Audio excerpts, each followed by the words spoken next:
স্বাগত বন্ধুরা, মিনুর গপ্পসপ্পর চ্যানেলে আজ শোনাব আশাপূর্ণা দেবীর লেখা ছোট গল্প পত্নী ও প্রেয়সী। কলেজে ঢুকিয়াইস্তক প্রেমে পড়িবার জন্য অমানসিক চেষ্টা করিয়া আসিতেছি, অথচ আজ পর্যন্ত পড়িতে পারিলাম না অর্থাৎ পাইলাম না, মাত্র একটি তরুণীর অভাবে। কুমারী, বিধবা অথবা সধবা যাই হোক, হৃদয় বৃক্ষে প্রণয় কুসুম ফোটে ফোটে হইয়াও ফুটিল না। গলা না থাকিলেও গান গাওয়া চলিতে পারে। বউ ব্যতি রেখে শ্বশুর বাড়ি যাওয়াও খুব বেশি অসম্ভব নয়, কিন্তু তরুণীর উপস্থিতি ব্যতীত প্রেমে পড়া আজ পর্যন্ত কোথাও শুনিয়াছি বলিয়া মনে পড়ে না। তাই বলিতেছিলাম, আমার আযৌবন সাধনা, আপ্রাণ চেষ্টা, শরৎ, রবি, শেলি, কিটস সমস্তই ব্যর্থ হইয়া গেল একটিমাত্র তরুণীর অভাবে। হায় নির্দয় বিধাতা! তাই বলিয়া আপনারা সিদ্ধান্ত করিবেন না।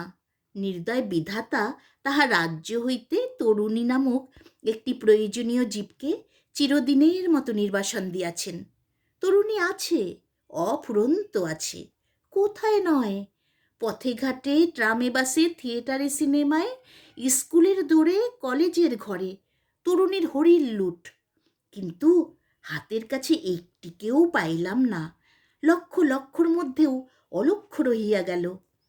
এদিকে হতভাগ্য আমির বয়স বিনা বাক্য ব্যয়ে বাড়িয়া চলিতেছে। একবারও ফেল করিতে পারি নাই বলিয়া কলেজের মেয়াদ শেষ হইয়া আসিতেছে, অর্থাৎ ডানা মেলিয়া খোলা আকাশে ওড়ার দিন সংকীর্ণ হইয়া আসিতেছে। এহেন সময়ে জানিতে পারিলাম পিতামাতা আমাকে স্ত্রী নামক একটি উপসর্গ জুটাইয়া দিবার তালে উঠিয়া পড়িয়া লাগিয়াছেন। হায়, স্ত্রীর ন্যায় প্রেমে পড়িবার এত বড় প্রতিবন্ধক আর কি আছে? বিবাহ মানে মুক্ত আকাশ হইতে উদ্দাম পক্ষযুগল গুটাইয়া আনিয়া চিরদিনের মতো একটিমাত্র বৃক্ষের কোটরে কবরিত হওয়া, নির্বাধিবার উপযুক্ত কিছু খড়কুটা সংগ্রহের নিমিত্তই বাঁচিয়া থাকা, খাইবার এবং খাওয়াইবার উপযুক্ত কিছু পাকা ফল জুটাইতে পারিলেই চরিতার্থ হওয়া। এক কথায় সমস্ত সম্ভাবনায় ইতি, সমস্ত কেরিয়ারটাই মাটি। যাক, যাহা মাটি হইবার তাহা তো হইবেই। বিশ্বশুদ্ধ লোকের যাহা হইতেছে, আমার বেলাতেই তাহার ব্যতিক্রম হইবে এমন আশা করি না। আক্ষেপ শুধু এই, মাটি হইবার পূর্বে আশা মিটাইয়া খাঁটি প্রেমের আস্বাদ পাইলাম না।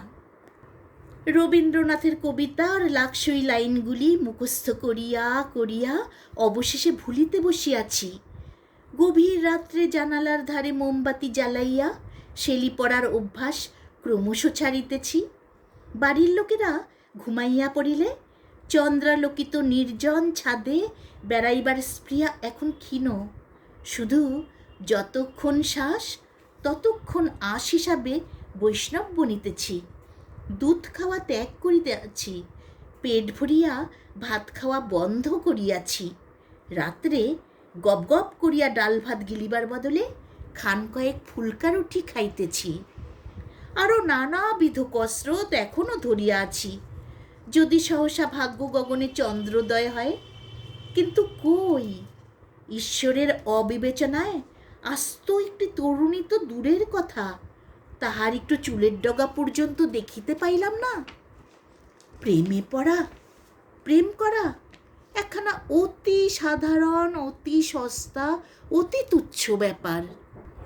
যাহা যদু করিতেছে, মধু করিতেছে, রাম, শ্যাম, গোপাল, গোবিন্দ, চটকলের কুলি, সাঁওতালি মজুর, কয়লাকাটা ভূত, পদ্মাপাড়ের মাঝি, মুখ্য গাধা, উজবুকেরা পর্যন্ত বিনা চেষ্টায় অনায়াসে করিয়া চলিয়াছে, তাহা আমি, এই শ্রীযুক্ত অমুক, এমএ একবারের জন্য করিবার সুযোগ পাইলাম না। এ যন্ত্রণার সান্ত্বনা কোথায়? এদিকে বিবাহের দিন নিকটবর্তী হইয়া আসিতেছে। হায়, এই বিদ্যা বুদ্ধি, কাব্য অনুভূতি, এই অগাধ অসীম অনন্ত হাহাকার, এই যৌবন বেদনারসে উচ্ছল দিনগুলি লইয়া অবশেষে কিনা স্ত্রীর কাছে আত্মসমর্পণ করিব। স্রেফ স্ত্রী, ছি ছি, সেই নারী যাহার সহিত ফার্স্ট ক্লাস ট্রেনের নির্জন কামরায় স্বপ্নময় ড্রয়িং রুমে সিমলা, শিলং, গারো পাহাড়ে অথবা কলিকাতার প্রকাশ্য রাজপথে একটা আকস্মিক দুর্ঘটনায় সহসা দেখা নয়, দেখা সেই ঘটক ঘটকি, দেনা পাওনা, দরদস্তুর, নাপিত পুরোত ইত্যাদি বহু ঘাটের লোনাজল খাইয়া চিরাচরিত প্রথায় ছাদনা তলায়। মানে আমার পিতা, পিতামহ, প্রপিতামহ এবং তস্যরাও যাহা করিয়া আসিয়াছেন, আমিও তাহাই করিব। তবে রবীন্দ্রনাথ জন্মাইলেন কেন? জয়দেব কলম ধরিলেন কেন? শেলি, বাইরন, কিটস এবং আরও অন্যরা সিলেবাসে না থাকায় যাহাদের নাম জানি না, তাহারা জন্মিয়াই মরিলেন না কেন? প্রেমে পড়িবার চেষ্টা কি আজ করিতেছি? সেই কৈশোরকাল হইতেই তো ওই একটিই বাসনা। তখন ছাদে উঠিয়া ঘুড়ি উড়াইতে উড়াইতে চোখ খারাপ হইয়াছে, লাটাই সুতা খরচ হইয়াছে, কিন্তু কোনো রূপসী কিশোরী সেই সুতার জালে আটক পড়ে নাই। আশেপাশের বাড়ির জানালায় আর বারান্দায় তাকাইয়া তাকাইয়া পাড়ার সমস্ত মেয়েগুলোর শাড়ির পাড় মুখস্থ হইয়া গিয়াছে, কিন্তু একটা মেয়েরও মুখ মুখস্থ করিবার অবকাশ পাই নাই। তাছাড়া চিরকালের বসতবাড়ির এই পাড়ায় জন্মিয়া অবধি যে মেয়েগুলোকে পেনি পড়া মূর্তিতে রাস্তায় ডাক টানিয়া এক্কা দোক্কা খেলিতে দেখিয়াছি, তাহাদের তো এখন তাহারা বেনি দুলাইয়া এবং আঁচল দুলাইয়া স্কুলে গেলেও টেপি, খেদি, ভূতি, মেনি ছাড়া ভাবিতেই পারি না। অতএব আমার মনের দরদালানে ডাক পারিবার ক্ষমতা হয় নাই তাহাদের। একদিন পাশের জগৎবাবুদের ছাদে হঠাৎ একটি অপরিচিতা তরুণীর দেখা পাইয়াছিলাম। রূপসী না হইলেও তরুণী তো বটেই, অতএব সঙ্গে সঙ্গে প্রেমে পড়িবার জন্য আলগোছ হইয়া উঠিয়াছিলাম, অর্থাৎ অনিমেষ নয়নে তাহার দিকে তাকাইয়া দেখিতেছিলাম। যদি তাহার দৃষ্টিপথে পড়ি, তা পড়িয়াও ছিলাম। কিন্তু পরের ইতিহাস যৎ পরনাস্তি করুন।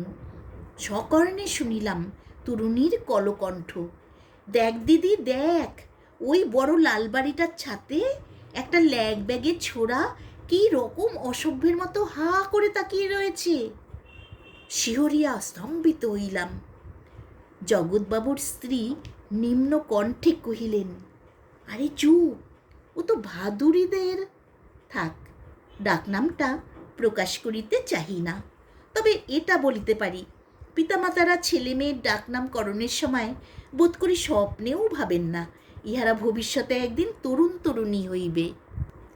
জগৎবাবুর স্ত্রীর বাক্যের শেষাংশ শুনিতে পাইলাম, ওটা তো নেহাত বাচ্চা রে, ঘুরিয়ে উড়িয়ে বেড়ায় দেখিস না, ছেলে মানুষ। অপর কণ্ঠ, ছেলে মানুষের মতো ভাবভঙ্গি তো নয়, টেরির বাহার দেখে তো তাক লেগে যাচ্ছে। পাড়ায় থাকো, এইসব হতচ্ছাড়া ডেপোছোড়াদের শায়েস্তা করতে পারো না? কখনো কোনো কাব্যে নাটকে নায়ক সম্পর্কে নায়িকার এরূপ জোরালো উক্তি শুনি নাই। বেত্রাহত কিসের মতো যেন ঘাড় নিচু করিয়া ছুটিয়া নামিয়া আসিলাম। ব্যাস, বাড়ি বসিয়া প্রেমে পড়িবার স্বপ্ন ওইখানেই ইতি। অতএব পথে সর্বদাই বাসে চড়িবার সময় প্রয়োজনের অতিরিক্ত পয়সা লইয়া উঠিয়াছি। কখনো কোনো মেয়েকে মানিব্যাগ হারাইয়া কি বলে ভীত চকিত নেত্রে ইতস্তত চাহিতে দেখি নাই। রাস্তার পাশ ছাড়িয়া মাঝখান দিয়া চলিতে চলিতে অপেক্ষা করিয়া করিয়া হাল ছাড়িয়াছি। কেহই রোলসরয় কি মিনার্ভাখানা চাপা দিতে দিতে সাদরে গাড়িতে তুলিয়া লয় নাই। একদিন একটা ড্রাইভার কালা বলিয়া গালি দিল, তদবধি আবার ফুটপাত দিয়া হাঁটিতেছি। শুধুই কি কলিকাতায়? সিমলা, শিলং, পুরী, রমনা, গারোহিল, কালিম্পং, কোথায় না গিয়াছি। হাতের কাছের গিরিডি, মধুপুর, দেওঘর, দার্জিলিংয়ের নাম আর নাই করিলাম। বেড়াইতে নয়, বায়ু পরিবর্তনের জন্য নয়, কেবলমাত্র একটি তরুণীর জন্য, কিন্তু কৃতকার্য হই নাই। বুঝিয়াছি ওরা শুধু গল্পে উপন্যাসেই থাকে, বাস্তবে কি আদৌ থাকে না? থাকে, আছে, কিন্তু যেমন তরুণী আছে তেমনি তাহার আশেপাশে গোপ আছে, দাড়ি আছে, বর্ষীয়সী জননীর সেন দৃষ্টি আছে। অথচ গল্পে উপন্যাসে এসব কিছুই থাকে না। নাই, নাই, হায় রে, নাই জঙ্গলাকীর্ণ টিলার উপর ক্রন্দননীরতা উদাসিনী, নাই জ্যোৎস্না প্লাবিত বালুকা বেলায় রহস্যময়ী একাকিনী, নাই বেওয়ারির সমাজ সংস্কারিকা, নাই বহেমিয়ান দুঃসাহসিকা। অতএব কিছুই নাই। জীবনের রস নাই, যৌবনের রং নাই। সাধে বলিতেছি পৃথিবীটা একটা ঘষা পয়সার মতো লাগিতেছে। কোথায় কথাটা যেন পড়িয়াছিলাম। মনের অবস্থা যখন এইরূপ শোচনীয়, ঠিক সেই সময় বিবাহ হইল। পাঠক লক্ষ্য রাখিবেন, বিবাহ করিলাম না, বিবাহ হইল। ভাদুরী বাড়ির আর 5টা ছেলের যেমন করিয়া বিবাহ হয়, ঠিক তেমনই করিয়া সেই ঘটক ঘটকি, দেনা পাওনা, অধিবাসের তত্ত্ব, ফুলসজ্জার তত্ত্ব, লুচি, ছোলার ডাল, মাছের কালিয়া, পান্তুয়া ইত্যাদি ইত্যাদি লোকজন ভোজ খাইয়া অনেক সুখ্যাতি করিল। কোনোখানে ত্রুটির নাম মাত্র রহিল না। কেহ একবার আমার ব্যথাহত হৃদয়ের প্রতি দৃষ্টিপাতও করিল না। আমিও অগত্যা যথারীতি সাজসজ্জা করিয়া রওনা হইলাম। সত্যের অপলাপ না করিলে বলিতে হয়, স্ত্রীকে দেখিবা মাত্র মুগ্ধ হইলাম এবং সঙ্গে সঙ্গে ভালোবাসিয়া ফেলিলাম। না না, ভুল করিবেন না, ভালোবাসিয়াছি, তাই বলিয়া প্রেমে পড়ি নাই। ভালোবাসা এক, প্রেমে পড়া আর এক। স্ত্রীকে কেনা ভালোবাসে, আপনারাই কি বাসেন না? তাই বলিয়া তাহাদের সহিত প্রেমে পড়িতে গিয়াছেন কি? সময়ে চা না পাইলে অথবা হাতের কাছে গামছা না পাইলে স্ত্রীর উপর অনায়াসেই একটু বিরক্ত হওয়া যায়।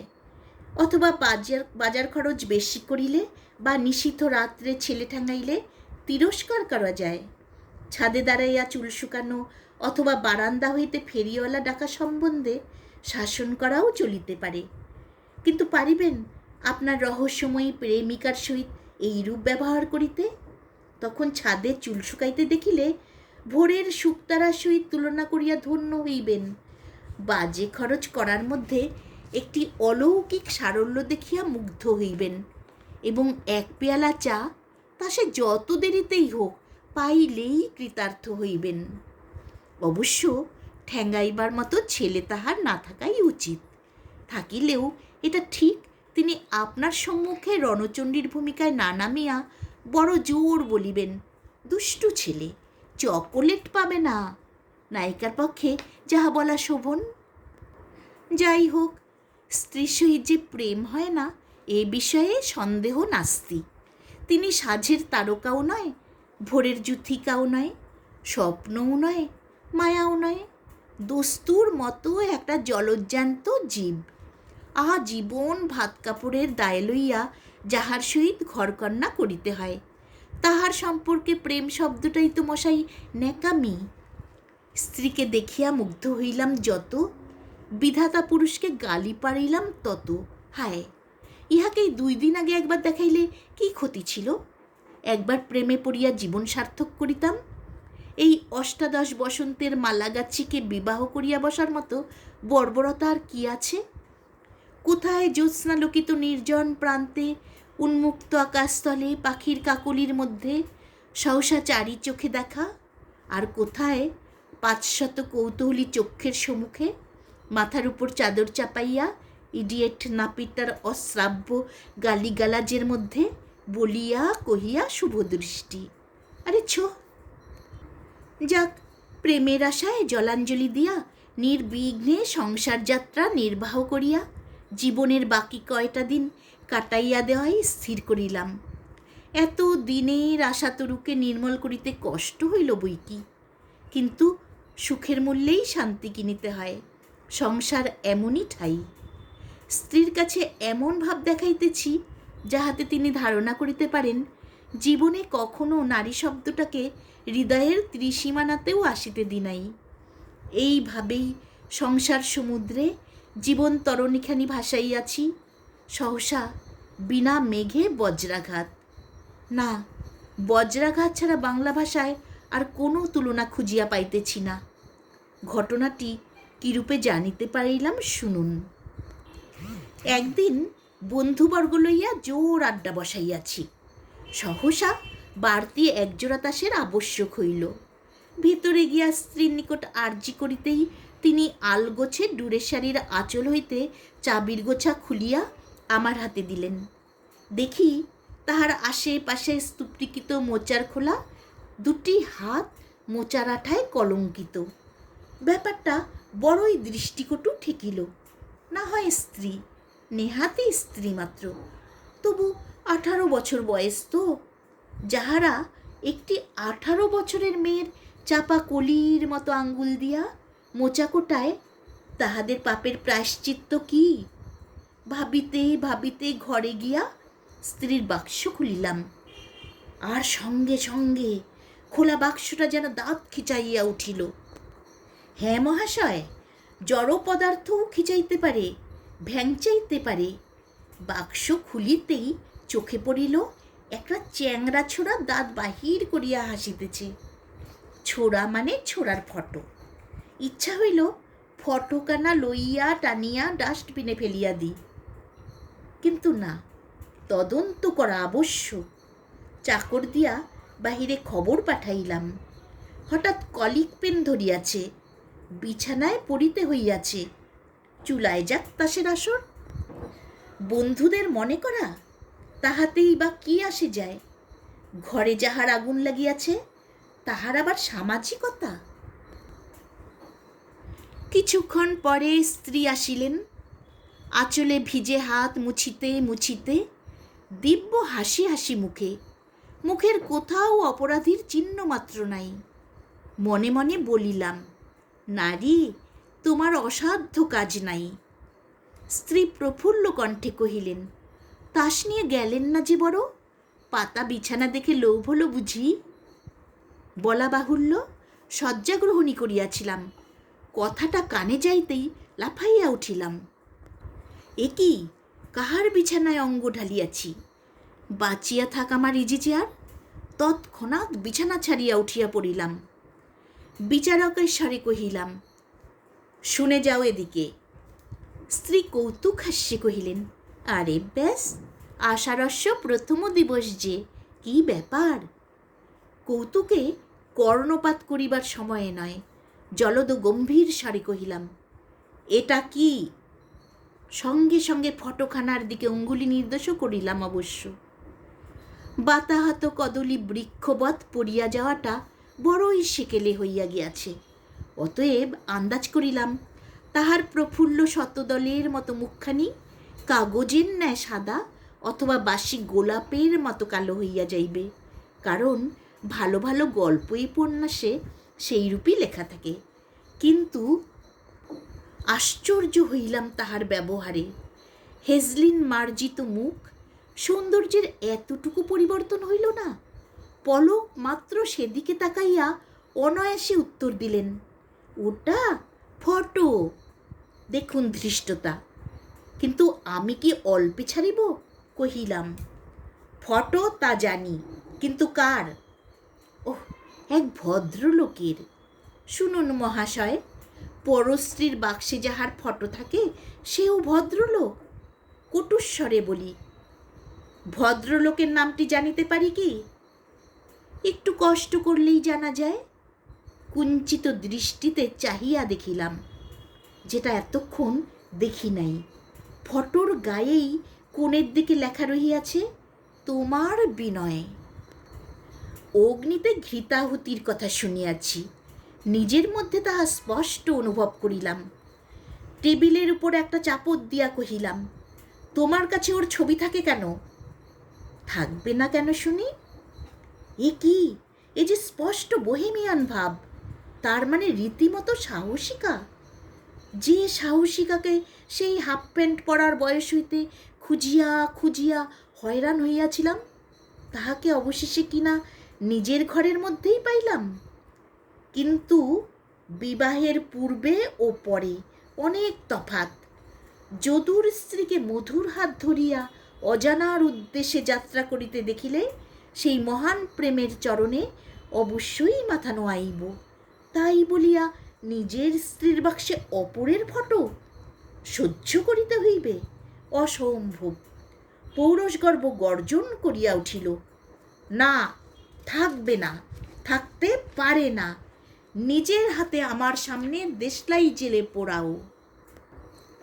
স্ত্রী কোনো কথা না কহিয়া ছবিখানি লইয়া বাক্সের ডালা খুলিয়া নিচের খোপে রাখিলেন।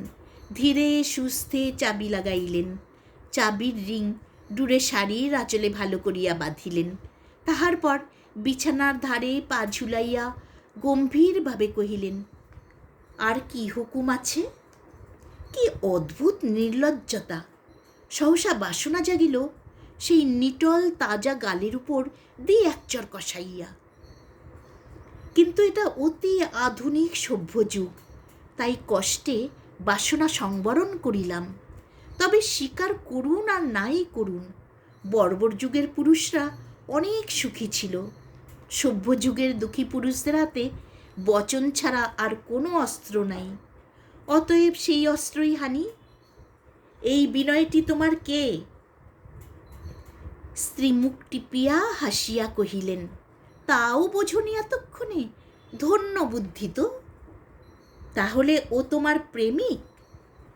অভদ্র ভাষায় বলতে চাও তো তাই বলো, নচেৎ বন্ধুও বলতে পারো।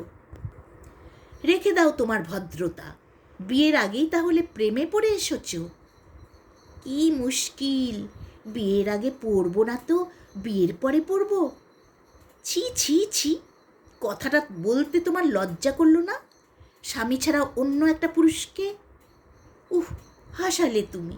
মাথা নেই তার মাথা ব্যথা। বিয়ের আগে স্বামী কোথায়? কিন্তু কিন্তু তুমি না হিন্দুর মেয়ে? অনুরা অবস্থায়? স্ত্রী একবার নড়িয়া চড়িয়া বসিয়া কিছু গম্ভীরভাবে কহিলেন, হিন্দুর মেয়ে বলতে তোমাদের ধারণাটা কি? নীতিরত্নমালার একটি পরিচ্ছেদ? হিন্দুর মেয়ে তার আইবুড়ো বেলাটাও ভবিষ্যৎ পতিদেবতার নামে উইল করে রাখবে, এই আশা? ক্রোধে মুখে উচিত কথা জোগাইল না।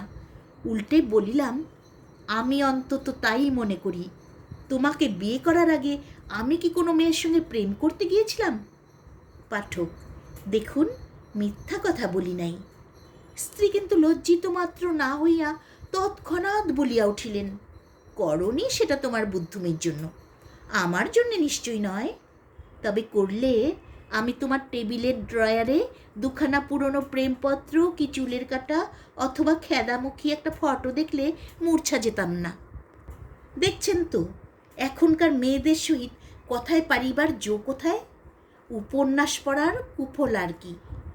গুম হইয়া গিয়াও হঠাৎ দাঁতে দাঁত চাপিয়া বলিলাম, বটে, মূর্ছা যেতে না? না। উফ, একটা দস্তুর মতো প্রেমে পড়িয়া যদি দেখাইতে পারিতাম, দেখিতাম ঈর্ষা বস্তুটি কেমন। কিন্তু না, জমার ঘরে মোটা অঙ্ক থাকিতেই যাহা পারি নাই, আজ এখন খরচের খাতায় নাম লিখাইয়া। তাছাড়া আর কি? বিবাহ মানেই তো খরচ হইয়া যাওয়া। স্ত্রী কি মনে করিয়া কোমল কণ্ঠে কহিলেন, মিথ্যে মন খারাপ করছো কেন বলো তো? যাও, বন্ধুরা বসে রয়েছে, খেলো গে। আশ্চর্য, এই কোমলতার মধ্যে ছলনার আভাস পাইলাম না। তবু স্বামিত্বের অভিমান। ক্ষুব্ধ কণ্ঠে কহিলাম, মিথ্যে মিথ্যে মন খারাপ? তার মানে দাম্পত্য জীবনের পবিত্রতাও মানো না? ও বাবা, মানি না আবার, বিলক্ষণ মানি। মানি বলেই তো বিয়ের দিন তিনখানা ডাক টিকিট খরচ করে লম্বা লেকচার দিয়ে এলাম। পূর্ব কথায় জবনিকা পাঠক। এখন আমার পবিত্র দাম্পত্য জীবনের মাঝখানে নাক গলাতে এসো না। রূঢ় হইতে গিয়াও কেমন পারিলাম না। খাপছাড়া গলায় কহিলাম, তাকেই বিয়ে করলে না কেন? বিয়ে? স্ত্রী হাসিয়া উঠিয়া কহিলেন, কি সাংঘাতিক! অমন একখানা খাঁটি প্রেম বিয়ে করে নষ্ট করতে আছে। বিয়ে মানেই তো প্রেমের জবাই। রণক্ষেত্রে নীতি না মানিলে চলে না। তাই বলিয়া উঠিলাম, কেন, স্বামী স্ত্রীর মধ্যে ভালোবাসা থাকে না? ভালোবাসা থাকতে পারে, থাকেও, তাই বলে প্রেম না। তুমি হাসিয়ে ছাড়লে দেখছি। দেখুন, আমারই অস্ত্রে আমাকে ঘায়েল, উফ! অথচ এ যাবৎ ভাবিয়া আসিয়াছি আমার চিন্তাধারা কি মৌলিক। বাঘের ঘরে ঘোগের বাসা আর কাহাকে বলে? কিন্তু পুরুষের মুখে মানায় বলিয়া কিছু আর সব কথা স্ত্রীলোকের মুখে মানায় না। রাগ ভরে বাড়ি হইতে বাহির হইয়া গেলাম, কিন্তু কতক্ষণের জন্যেই বা? রাস্তায় বাহির হইয়া যাওয়া চলে, রাস্তায় থাকিয়া যাওয়া চলে না। ফিরিতেও হইল, খাইতেও হইল, খাইলাম বটে, কিন্তু রাগ যে একটুও পড়ে নাই তাহা জানাইয়া দিতে মুখ ভার করিয়া রহিলাম। রাত্রি হইল, শুইতে আসিতেও হইল। হায়, সেই শয্যাতেই, যে শয্যায় ওই অপরাধিনী স্ত্রীও শয়ন করেন। কিন্তু কি করিব, ঘরে যে দ্বিতীয় জায়গা আর নাই। ক্রমশ বুঝিতে পারিলাম তিনি আসিলেন। চুরির রুনুঝুনু বাজিয়া উঠিল। একান্ত কাছে কে বসিল? চোখ মেলিয়া চাহিলাম, সঙ্গে সঙ্গে মনে হইল সেই ধৃষ্ট অপদার্থ বিনয়টা ঠিক মেয়ের সঙ্গেই প্রেম করিয়াছিল। গৌর ললাটে একটি ছোট্ট সিঁদুরের টিপ, ঈষদ্ভিন্ন হাস্যরঞ্জিত অধরপুট উজ্জ্বল হইয়া উঠিয়াছে চমৎকার মুক্তার মতো দাঁতের আভায়। এই নাও বলিয়া তিনি আমার হাতে একতারা কাগজ তুলিয়া দিলেন। কি এ? সেই হতভাগার চিঠির তারা বুঝি? ছুঁড়িয়া ফেলিয়া দিতে যাইতেছিলাম, চোখ আটকাইয়া গেল। ছি ছি, কি লজ্জা! এ যে আমারই আজন্ম বিরোহী কৌমার চিত্তের উচ্ছ্বাস।